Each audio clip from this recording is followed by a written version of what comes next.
Hello friends, அஸ்ஸலாமு அலைக்கும் and வணக்கம். Welcome to Yas cooking channel. Soda மாவு சேர்க்காமல் கையில் மாவு அரைக்காமல் எப்படி சுலபமாக ஈஸியாக பஞ்சு போல் சாஃப்டாக இட்லி செய்யுதுன்னு சொல்லிட்டு பார்த்துடலாம் வாங்க. வீடியோக்குள்ளே போகிறதுக்கு முன்னாடி நம்ம சேனலுக்கு சப்ஸ்கிரைப் பண்ணிக்கோங்க, பெல் ஐக்கான் கிளிக் பண்ணிக்கோங்க, ஆல் ஆப்ஷன் கொடுத்துக்கோங்க. இப்போது நம்ம வீடியோக்குள்ளே போகலாம்.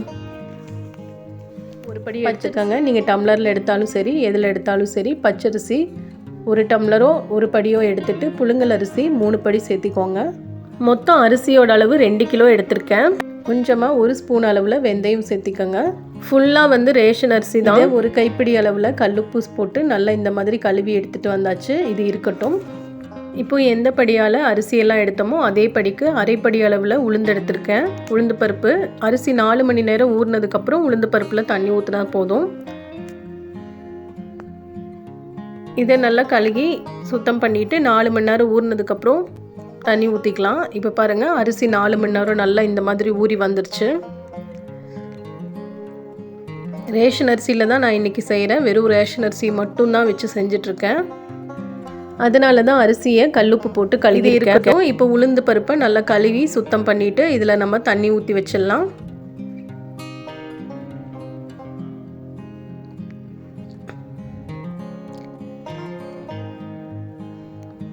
நல்லா கழுகிட்டு இந்த மாதிரி தண்ணி ஊற்றி இது ஒரு 2 மணி நேரம் ஊறட்டும். அதுக்காக 2 மணி நேரம் தான் ஊறணுமா அப்படிங்கிற அவசியம் கிடையாது. உங்களுக்கு சுலபமாக ரெடி ஆகணும் அப்படிங்கிறதுக்காக நான் இந்த மாதிரி டைமோட அளவுகள் சொல்கிறேன். இது ஊறுற 2 மணி நேரத்தில் அரிசியும் நல்லா ஊறிடும். அரிசி 6 மணி நேரம் நல்லா ஊறிடும். அதே மாதிரி உளுந்து பருப்பு 2 மணி நேரம் ஊறும். 2 மணி நேரத்துலேருந்து 3 மணி நேரம் கூட எடுத்துக்கலாம், ஒன்றும் ப்ராப்ளம் இல்லை. ரெண்டையும் ஒன்றா சேர்த்து ஊறப்பட வேண்டிய அவசியமே இல்லை. இப்போது எல்லாமே நல்லா ஊறி ரெடி ஆயிடுச்சு. இப்போ ஒன்றா சேர்ந்து தான் மாவு அரைக்க போகிறேன். நான் எப்போவுமே வெளியில் கொடுத்து தான் மாவு அரைப்போம், கிரைண்டரில் அரைக்க மாட்டோம். கிரைண்டரில் கழுகி சுத்தம் பண்ணி எடுக்கிறதுக்கு சட்டுன்னு போய் வெளியில் போய் மாவு அரைச்சிட்டு வந்துடலாம். மிளகா, மல்லி, மசாலா பவுடர் எல்லாம் நம்ம வெளியில் கொடுத்து அரைக்கிற மாதிரி இந்த மாதிரி தோசை மாவு, இட்லி மாவு எல்லாமே வெளியில் கொடுத்து அரைச்சிக்கலாம். நான் அரைச்சிட்டு வந்துட்டு உங்களுக்கு காமிக்கிறேன். இப்போ மாவு சூப்பராக அரைச்சி எடுத்துகிட்டு வந்தாச்சு. பாருங்கள், நல்ல வெள்ளைன்னு மாவு ரெடி ஆயிடுச்சு. இதை நல்லா அடியில் வரைக்கும் நல்லா கலந்து விட்டுக்கணும். கரண்டி வச்சு அடியில் வரைக்கும் கலந்து விட்டுக்கணும். அரிசி மாவு, உளுந்து மாவு எல்லாமே ஈவனாக கலந்துக்கிற மாதிரி கலந்து விட்டால் மட்டும்தான் மாவு புளிக்கும். இல்லை அப்படின்னா புளிக்காது. அதே மாதிரி ஆரம்பத்துலேருந்து நம்ம ஆட்டிட்டு வந்த ஆரம்ப மாவுலேருந்து கடைசி வரைக்கும் இட்லி தோசை நல்லா வரணும் அப்படின்னா இந்த மாதிரி நல்லா கலந்து விட்டுக்கோங்க. இப்போ நான் அதை கலந்து வச்ச மாவை ஃப்ரிட்ஜில் வச்சு எடுத்துருக்கேன். காலையில் இப்போ எடுத்து நல்லா கலந்துட்டுருக்கேன். பாருங்கள், நல்லா புளிச்சு பொங்கியிருக்கு.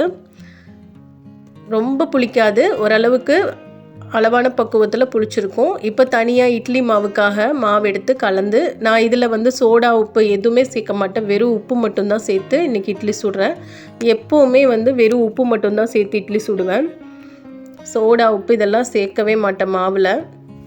இட்லி சுட்டாலும், தோசை சுட்டாலும், பணியாரம் சுட்டாலும், எது சுட்டாலும் சரி, சோடா உப்பு கலக்காமல் இந்த மாதிரி மாவு கலந்து உப்பு மட்டும் கலந்து சுடுங்க. இப்போ கலந்த மாவில் இட்லி பாத்திரத்தில் இட்லி ஊற்றி வச்சிடலாம். இப்போ இட்லி பாத்திரம் நல்லா சூடாக ரெடியாக இருக்குது. இட்லி ஊற்றி வச்சாச்சு. இப்போ இட்லி வெந்ததுக்கப்புறம் நான் எடுத்து காமிக்கிறேன்.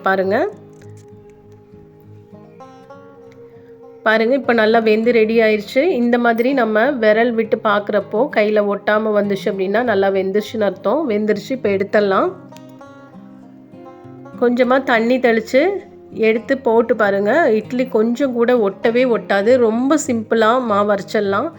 எந்த கஷ்டமும் பட தேவையே இல்லை. நம்ம கிரைண்டரில் போட்டு அரைச்சிட்டு கல்லெல்லாம் கழுவிட்டு ரொம்ப கஷ்டப்பட வேண்டிய அவசியமே இல்லை. இந்த மாதிரி அரிசி, உளுந்து எல்லாமே ஒன்று சேர்த்து அரைச்சி இட்லி, தோசை, பணியாரம் எதுவாக இருந்தாலும் ரொம்ப சூப்பராக வரும்.